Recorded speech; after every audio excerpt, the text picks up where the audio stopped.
की चर्चा के इस शुभ अवसर पर हम सबके मध्य विराजमान हमारे लोकप्रिय सांसद माननीय श्री विवेक सेजवलकर जी, हमारे ही ग्वालियर के राज्य सरकार के पूर्व मंत्री, वर्तमान के चुनाव में भारतीय जनता पार्टी के प्रत्याशी आदरणीय श्री भारत सिंह जी, इस कार्यक्रम को बहुत ही अच्छे से जिन्होंने संयोजित किया, ऐसे आदरणीय आशीष जी, कार्यक्रम के आयोजन में जिन्होंने पहल की और जिन्होंने सबको आमंत्रित किया, मुझको भी इस अवसर पर बुलाया, ऐसे हमारे पारस जैन साहब, उनकी पूरी टीम के सदस्य और इस अवसर पर उपस्थित ग्वालियर परिवार के सभी भाइयों और बहनों, मैं समझता हूं कि इससे पहले भी कई बार हम ऐसे कार्यक्रमों में रहे हैं, लेकिन आज के कार्यक्रम को जिस प्रकार से ऊंचाई देकर आशीष जी ने कंटेक्ट किया, ऐसा कार्यक्रम ग्वालियर में मैंने पहले कभी नहीं किया। आशीष जी हमारे हैं, योग्य और अनुभवी हैं, और मैं समझता हूं कि बहुत बड़ी बड़ी कॉन्फ्रेंस और बड़े बड़े कार्यक्रमों को वो संयोजित करते हैं। वे ग्वालियर के हैं इसलिए हमारे बीच में हैं, नहीं तो उनके लिए बहुत छोटी कॉन्फ्रेंस है। उन्होंने कार्यक्रम को ऊंचाई देने की पूरी कोशिश की, लेकिन हम लोग उस ऊंचाई को पकड़ नहीं पाए। कि मैं समझता हूं जो उनका प्रयत्न रहा और वो हम सबके बीच के हैं और हम सब उन पर गर्व कर सकते हैं। मैं समझता हूं एक बार जोरदार तालियां आशीष जी के लिए वो बजाइए। देखिए, दरअसल थोड़ा तालियां कमजोर है,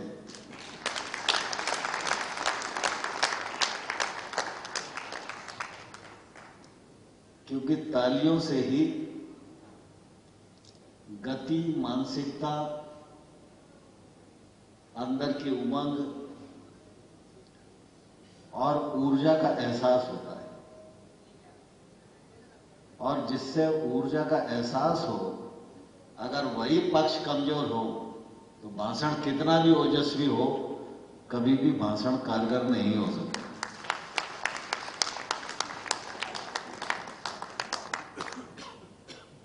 हम सब ग्वालियर के नागरिक हैं और हमें अपने ग्वालियर पर गर्व होना ही चाहिए। देखिए, कोई भी व्यक्ति किसी भी शहर में जन्मा हो, गांव में जन्मा हो, छोटे सा छोटा स्थान भी अगर उसकी कर्मस्थली हो, उस पर अगर उसे गर्व नहीं है, तो मैं आपको बता रहा हूं, कितना ही बड़ा आदमी हो, वो कुछ भी कंट्रीब्यूट नहीं कर सकता। अगर उसको कुछ योगदान करना है तो पहले अपनी धरा पर गर्व होना चाहिए, अपनी कर्मस्थली पर गर्व होना चाहिए।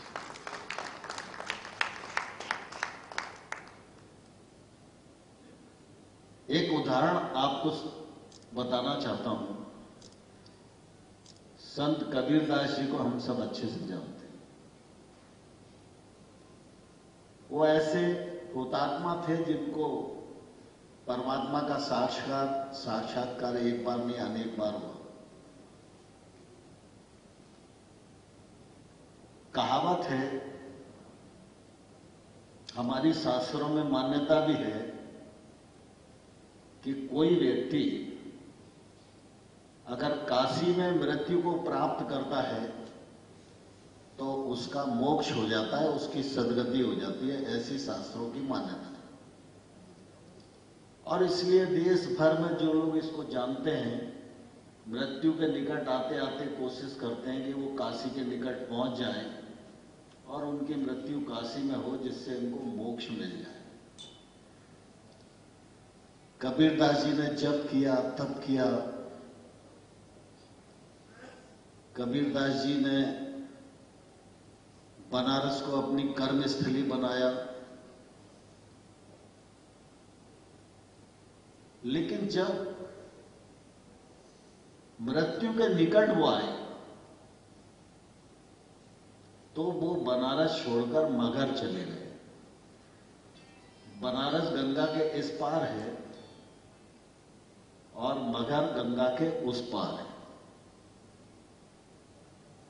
मगहर के बारे में यह मान्यता है कि वहां जो मरेगा वो नरक को ही जाएगा। तो आप सोचो कि उनके पास तो तपबल था, तो उन्होंने भगवान को कहा कि काशी में तो दुनिया को मोक्ष होता है, मेरी जन्मस्थली मगहर से अगर मेरा मोक्ष हो तो फिर तेरी बात है।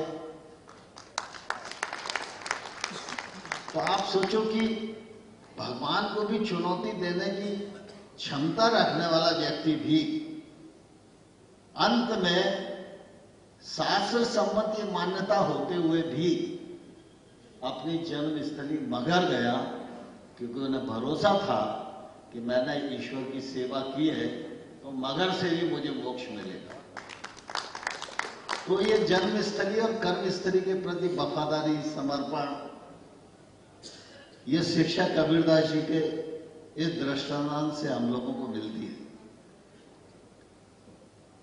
ग्वालियर के बारे में कई बार जब हम बैठते हैं तो निश्चित रूप से समस्याएं सामने आती हैं और समस्याओं पर चर्चा होते ही रहना चाहिए, क्योंकि जितनी चर्चा होगी उतना ही हम समाधान की ओर बढ़ेंगे। लेकिन मैं गौर से सुन रहा था सप्रे साहब को, राहुल श्रीवास्तव को। मैं समझता हूं इन लोगों ने जो व्यक्त किया वो पूरी की पूरी चर्चा का सार है।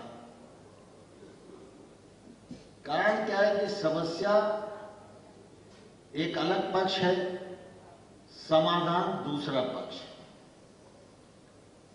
तो हमको तय करना पड़ेगा कि किस अवसर पर हम समस्या बने और किस अवसर पर हम समाधान बने। अगर समस्या और समाधान को जोड़कर चलेंगे तो समस्या हमेशा बड़ी दिखेगी और हम समाधान की तरफ जा ही नहीं पाएंगे। मैं ग्वालियर का नागरिक हूं, ग्वालियर मेरी जन्मभूमि है, तो मुझे इस पर जितना गर्व है दुनिया के किसी भी बड़े शहर पर मुझे गर्व नहीं।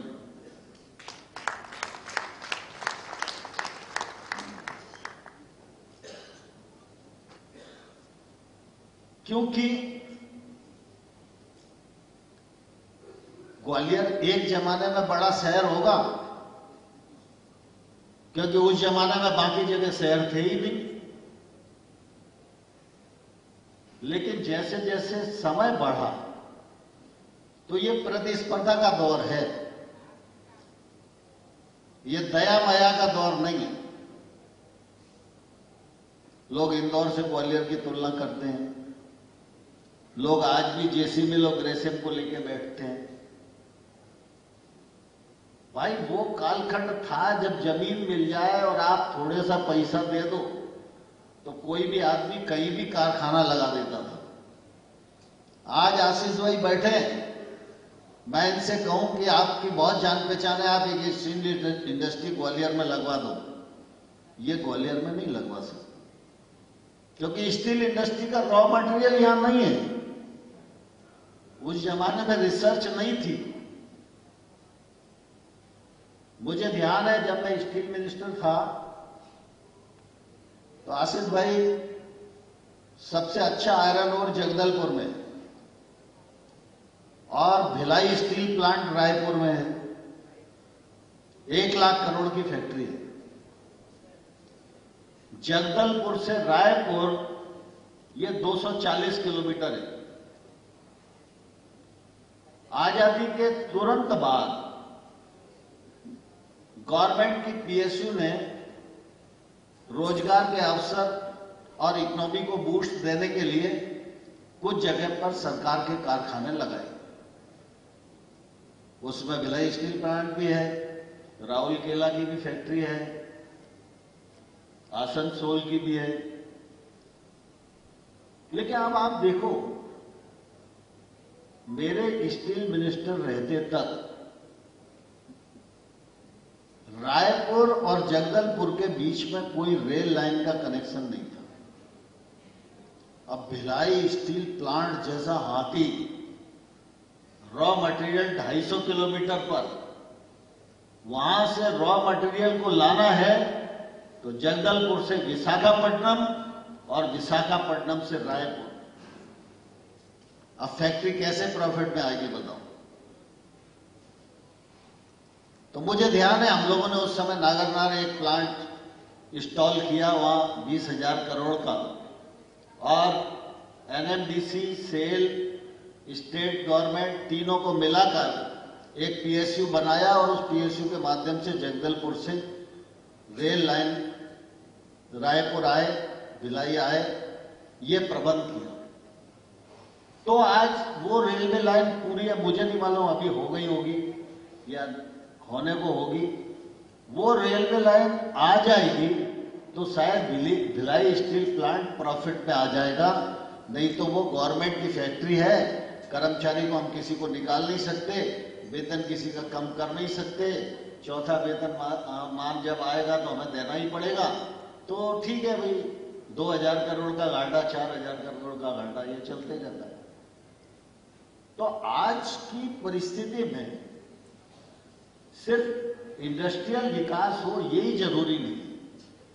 किसी भी व्यक्ति का, किसी भी संस्था का, किसी भी जिले का, किसी भी देश का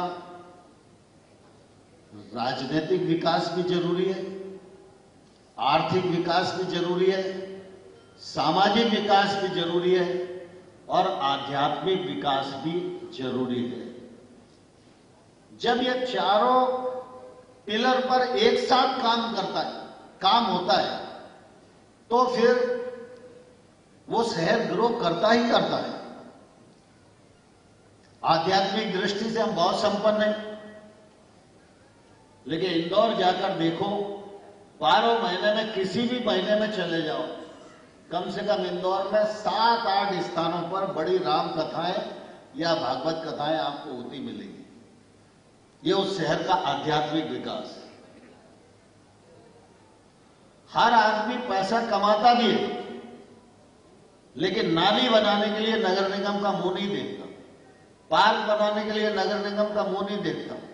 जितनी जन भागीदारी इंदौर में है उतनी जन भागीदारी किसी और जगह नहीं, क्योंकि उन्होंने आर्थिक विकास भी किया है और अर्थ का उपयोग भी करना चाहते हैं। सामाजिक दृष्टि से देखो, इंदौर स्वच्छता में नंबर 1 शहर है। क्या नगर निगम के कारण है? क्या सिर्फ एक मशीन के कारण है? इंदौर के लोग स्वच्छता अभियान में बढ़ चढ़कर भाग लेते हैं। राजनीतिक दृष्टि से भी अगर हम देखेंगे तो ध्यान में आएगा, प्रकाश चंद्र सेठी साहब अगर राज्य के मुख्यमंत्री नहीं होते तो शायद इंदौर में सरकार का इतना पैसा नहीं लगता, इंदौर को विकसित होने में और टाइम लगता। ग्वालियर राजनीतिक दृष्टि से एक लंबे कालखंड तक उपेक्षा का शिकार था, लेकिन इसके बावजूद भी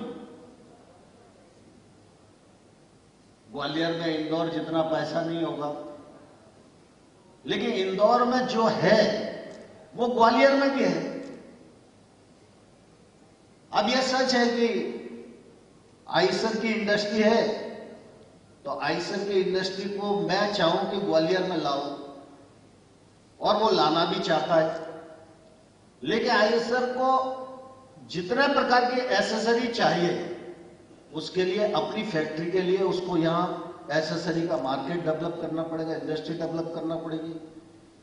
पीतमपुर के इलाके में वो एसेसरी का इंडस्ट्री सब ट्रैक्टर मार्केट के लिए खुला हुआ है, तो इंडस्ट्री वाला इंडस्ट्री कहां लगाएगा? जहां उसको रॉ मटेरियल आसानी से मिलेगा वहीं लगाएगा ना, मेरे कहने से थोड़ी लगाएगा। तो ऐसे बहुत सारे पहलू हैं जिन पहलुओं पर निश्चित रूप से हम सब लोगों को विचार करके आगे बढ़ने की आवश्यकता है।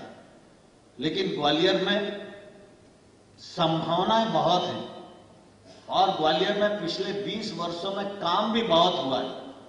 एक जमाने में एक ही विश्वविद्यालय होता था, आज ग्वालियर में 5-5, 6-6 यूनिवर्सिटियां हैं। एक जमाने में 2-3 सड़कें हुआ करती थी, आज सड़कों का जाल बिछा हुआ है। ग्वालियर में एयरपोर्ट तो था लेकिन हवाई जहाज नहीं था, आज एयरपोर्ट भी है, हवाई जहाज भी है, और रेलवे स्टेशन भी बन के जब तैयार होगा 514 करोड़ रुपए की लागत से, तो शायद मुझे लगता है एयरपोर्ट से कम खूबसूरत ग्वालियर का रेलवे स्टेशन नहीं होगा। एग्रीकल्चर के क्षेत्र में भी अगर आप देखेंगे तो मुझे संजय भाई अभी अपनी बात कह रहे थे कि हमको सरसों पर गर्व क्यों नहीं होना चाहिए। एग्रीकल्चर की दृष्टि से भी ग्वालियर डिवीजन काफी समृद्ध है।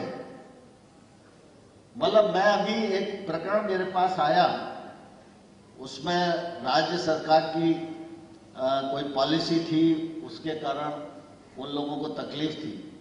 एक साल में मुरैना में 50 नई इंडस्ट्रियां सरसों पर आधारित लग गई एक साल। और आज भी मालनपुर देख लो आप, बामोर देख लो, सीतापुर इंडस्ट्रियल एरिया नया डेवलप हुआ है, पेपर से वो नया डेवलप हुआ है, तो सब जगह इंडस्ट्री आ ही रही है। लेकिन इंडस्ट्री के साथ जो अपनी परेशानियां हैं उन पर भी निश्चित रूप से हम लोगों को विचार करना पड़ेगा। और मैं पारस जी को भी ये कहना चाहूंगा कि एक बार आपको 30 साल तक की आयु के स्टार्टअप का कॉन्फ्रेंस करना चाहिए। देखो, अनुभवों के बोझ से दबे हुए लोग कभी क्रांति नहीं कर सकते। नया स्टार्टअप लाओ, 22, 23, 24, 25, 26 साल का, और उसके साथ बैठकर बातचीत करो। स्टार्टअप्स की दुनिया देश को ग्रो करने में आने वाले कल में जितना मजबूत स्तंभ होने वाली है, मैं समझता हूं बड़ी बड़ी इंडस्ट्री भी उसके सामने फीकी पड़ जाएगी। मैं आपको एक उदाहरण देना चाहता हूं। मेरे एक राज्य मंत्री कैलाश चौधरी जी हैं, उनके पास आशीष भाई एक लड़का आया, वो स्टार्टअप करना चाहता था मशरूम पर। तो कैलाश जी मुझे बोले कि भाई साहब इसको 3-4 लाख रुपए की मदद मिल जाए तो ये अच्छा काम कर सकता है। वो लेके आया जो अपनी ये पानी की बोतल होती प्लास्टिक वाली, इसमें मशरूम को विकसित करना, तो ये जो वेस्टेज मटेरियल है इसका भी उपयोग हो जाएगा। उसने दुनिया भर की बात कही। तो मैं तो टेक्निकल आदमी हूं नहीं, तो ज्यादा मुझे समझ में आया नहीं। तो मैंने सेक्रेटरी को कहा, राज्य मंत्री जी चाहते हैं इस लड़के की मदद करो। तो उसको मात्र सरकार ने 4 लाख रुपए की सहायता दी, और वो लड़का बिहार में मुजफ्फरनगर का है। मुजफ्फरनगर में वो लड़का मशरूम का स्टार्टअप कर रहा है, उसका 80 करोड़ रुपए का टर्नओवर। 4 लाख रुपए की मदद से आज वो 80 करोड़ रुपए का टर्नओवर कर रहा है, और 600 महिलाओं को मशरूम उत्पादन में भागीदार कर रहा है। और जो वेस्टेज मटेरियल प्लास्टिक है, ये है वो है। मैं बिहार दौरे पर गया था तो मुजफ्फरनगर में उसके यहाँ भी गया, कभी बहुत आग्रह था, तो मैंने देखा कि वो प्लास्टिक से नई मशीन बना, उसी ने मशीन बनाई जुगाड़ से, और उसको भारत सरकार ने मान्यता दे दी उस मशीन को, और 62 रुपए लीटर में डीजल बेच रहा है। आप सोचो, 30 रुपए 35 रुपए का अंतर है डीजल में।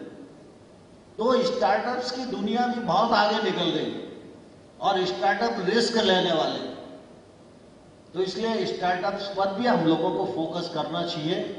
वो हमारे शहर के विकास में निश्चित रूप से आने वाले कल में एक बड़ा योगदान दे सकते हैं। दूसरा मैं आग्रह करना चाहता हूं कि एक जमाना था जब हमारी सरकार में देशज भाव का अभाव था, आरंभ से। मतलब हिंदुस्तान में कुछ भी अच्छा नहीं है, ये वर्षों तक चलता ही रहा। बड़े से बड़े नेता के मार्गदर्शन में ये बात आती ही रही, चाइना ऐसा कर रहा है, फलाना ऐसा कर रहा है, फलाना ऐसा कर रहा है, हिंदुस्तानियों को गाली देते रहो, कोसते रहो, यही चलता रहा। और उसके कारण आपने देखा होगा कि कोई व्यक्ति जर्मन का पेन लाके किसी को दे दे, तो जब तक वो 10-20 लोगों को दिखा नहीं ले तब तक उसको नींद नहीं आती। आज भाई साहब, चाइना का पेन भी किसी पे हो तो वो उसका उपयोग करेगा जब तक स्याही है, लेकिन दिखाएगा नहीं कि ये चाइना का है। आज वो दिखाएगा वही पेन कि ये मेक इन इंडिया है। ये परिवर्तन आया। अभी हम बात कर रहे थे कि ग्वालियर के लोगों को ग्वालियर में ही रहना चाहिए। ग्वालियर के लोगों को ग्वालियर में रहना चाहिए, इसमें कोई मतभेद नहीं है, लेकिन ग्वालियर का आदमी जब तक बाहर जाके लौट के नहीं आए तब तक अपन को भी मजा नहीं आता। अपन ही बोलते हैं कि लंदन से आया भाई MBA करके, तो सोचते हैं लंदन से आया तो ज्यादा अच्छा होगा। अब अपना ITM में कोई MBA करे उसे गिन ही नहीं रहे अब। लेकिन आज जो परिस्थिति है वो परिस्थिति ये बन गई है कि दुनिया के किसी भी संपन्न देश में कोई व्यक्ति काम कर रहा है, आज उसके मन में है कि अगर स्पेस मिले तो वो हिंदुस्तान जाकर काम करे। ऐसी संख्या हजारों में, एक आध दो नहीं, हजारों में, और लोग आ रहे हैं और लोग काम कर रहे हैं। इसका जो मूल कारण है, और मैं आप सब विकासवादी लोगों को भी कहना चाहता हूं कि आप रोज एक बार प्रधानमंत्री मोदी जी के कृतित्व पर थोड़ा सा विचार करिए, विश्लेषण करिए, उनको पढ़ने की कोशिश करिए, तो आपको ध्यान में आ जाएगा। अभी चीन ने आंखें दिखाई, मालदीव टंटन आया, तो मोदी जी ने गाली नहीं दी, मोदी जी ने धमकाया भी नहीं, एक दिन बर्बाद किया और कोट पहन के अपने समुद्र के पास बैठ गए। उतनी देर में मालदीव की इकोनॉमी हिल गई। ये हिंदुस्तान है आज। तो हमको हिंदुस्तान पर भी गर्व होना चाहिए और ग्वालियर पर भी गर्व होना चाहिए। मोदी जी ने सारी दुनिया को चमत्कृत कैसे किया? आपने कभी नहीं सुना होगा देश की जनसंख्या अभिशाप बन गई है, देश गरीब है, मरा जा रहा है। प्रधानमंत्री जी ने देश की जितनी भी ताकत है, जिस भूमिका में है, उस भूमिका को देश की ताकत के रूप में इस्तेमाल किया। जर्मन हो, जापान हो, अमेरिका हो, ये लोग टेक्नोलॉजी में हमसे आगे हो सकते हैं, पैसे में भी हमसे आगे हो सकते हैं, लेकिन मोदी जी ने कहा कि भाई तुम टेक्नोलॉजी में आगे हो, पैसे में आगे हो, लेकिन मैं जनसंख्या में बड़ा देश हूं। अगर मैंने ये तय कर लिया कि तुम्हारा माल खरीदेगा नहीं हिंदुस्तान का कोई आदमी, तो तुम्हारी फैक्ट्रियों में ताले डल जाएंगे। तो हिंदुस्तान की जनसंख्या को ताकत के रूप में इस्तेमाल किया। आज कई चीजें छोटी छोटी हैं, जैसे ट्रैफिक की बात चल रही है। जब ट्रैफिक ज्यादा बढ़ता है तो पॉल्यूशन की बात आती है। पॉल्यूशन की बात आती है तो फिर निश्चित रूप से देशव्यापी रेटिंग होती है। देशव्यापी रेटिंग के साथ साथ विश्वव्यापी रेटिंग होती है। तो उस रेटिंग में हिंदुस्तान कहां खड़ा है? मोदी जी कभी नहीं चाहते कि इस रेटिंग में हिंदुस्तान पीछे रहे। इसके लिए कानून बनाने की जरूरत पड़ी तो कानून बनाए, इसके लिए कारखाने लगवाने की जरूरत पड़ी तो कारखाने लगवाए। लेकिन कुछ व्यवहारिक दिक्कतें भी हम सब लोगों के साथ होती हैं। अब तय किया 10 साल तक एक वाहन चलेगा, उसके बाद उसको स्क्रैप करना पड़ेगा। आप नया खरीदोगे, हम टैक्स में भी रिबेट देंगे। हर जिले में एक कारखाने को मदद की जा रही है कि आप स्क्रैप करिए। लेकिन आप मैं स्क्रैप करूं उससे पहले मैं चाहता हूं सरकार तो अपनी गाड़ी स्क्रैप करे। उसके पास तो 15 साल वाली गाड़ी भी चल रही है। सरकार को भी आदेश चले गए, अब जितनी गाड़ियां स्क्रैप होने लायक है उतनी नई गाड़ियां खरीदने के लिए राज्य सरकारों के पास पैसा नहीं है। मैं 2 साल में देख रहा हूं मोदी जी ने कितना गुस्से में कहा कि क्या हुआ उसका।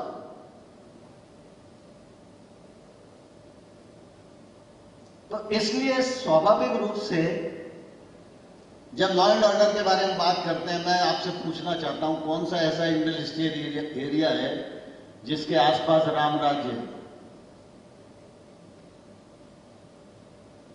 भाई कभी थानों का आंकड़ा मंगा के देखो ना। प्रवीण भाई बैठे हैं यहाँ, राजू जी जीवाजी क्लब के लोग बैठे हुए हैं, बहुत सारे बिजनेसमैन बैठे हुए हैं, बहुत सारे संस्थाओं के अध्यक्ष बैठे हुए हैं।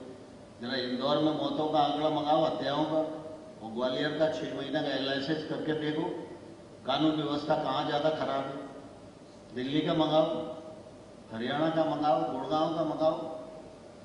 अरे किसी तर्क के आधार पर हम लोगों को मीमांसा करनी चाहिए। भगवान ने इंसान बनाया तो एक जैसा किसी को बनाया ही नहीं। 2 प्रवृत्तियां बनाई हैं, एक प्रवृत्ति राम की है और एक रावण की है। तो ये प्रवृत्तियां तो रहने ही वाली है ना। और हम राम राज्य चाहते हैं तो राम की प्रवृत्ति को बढ़ावा देना पड़ेगा, उसके साथ रहना पड़ेगा, तब रास्ता निकलेगा। तो मैं समझता हूं कि कुल मिला के मूल मंत्र यह है, हमारा ग्वालियर सबसे अच्छा। ऐसा कुछ भी नहीं है जो दूसरे शहर में हो हमारे ग्वालियर में ना हो। दूसरा, प्राइम मिनिस्टर कहां तक चिंता करते हैं? प्राइम मिनिस्टर को मालूम पड़ा कि बड़े बड़े जो पैसे वाले लोग हैं वो स्विट्जरलैंड में शादी करने जा रहे हैं, कोई मालदीव में शादी करने जा रहा है। अब ये प्राइम मिनिस्टर का काम है क्या? लेकिन ये व्यक्ति का देशज भाव है। अरे भाई शादी करना है तो मथुरा वृंदावन में कर लो, शादी करना है तो उदयपुर में कर लो, शादी करना है तो जयपुर में कर लो, बंबई में कर लो, गोवा में कर लो। अपना पैसा बाहर लुटाने क्यों जा रहे हो? ये जो देशज भाव है, ये जो अपना भाव है, ये जो मेरा भाव है, यही शहर के बारे में हमारा भाव होना चाहिए। ये भाव का संस्कार जैसे जैसे हम प्रवाहित करेंगे, ग्वालियर की ग्रोथ को कोई नहीं रोक सकता। आप सबको बहुत बहुत धन्यवाद।